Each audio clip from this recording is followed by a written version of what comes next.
తర్వాత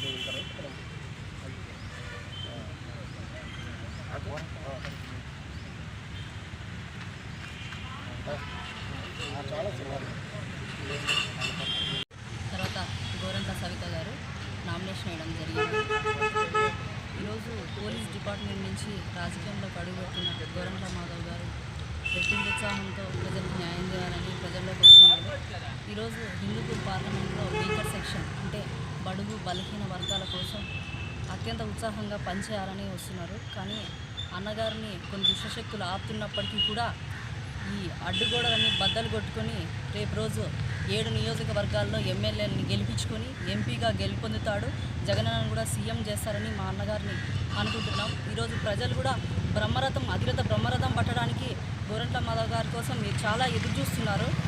ఈరోజు ఇన్ని దుష్టశక్తులు ఎంత చెడ్డ చేయాలని చూస్తారో అంతకు రెట్టింపుగా గోరంట్ల మాధవ్ అన్న దూసుకుపోతారు.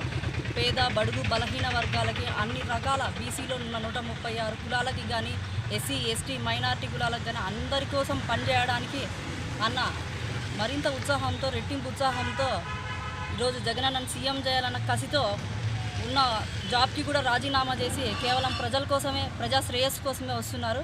ఆయన ఆశయంలో ప్రతి ఒక్కరికి కూడా హిందూపూర్ పార్లమెంటు వాళ్ళు ఎదురు చూస్తున్నారు. కానీ అన్నని ఎన్ని దుష్టశక్తులు ఆపుతున్నాయంటే అన్ని దుష్టశక్తులు ఆపుతున్నాయి. ఇవన్నీ ఎంతగా ఆపినా కూడా రెట్టింపు బలంతో అన్నగారు వస్తారు.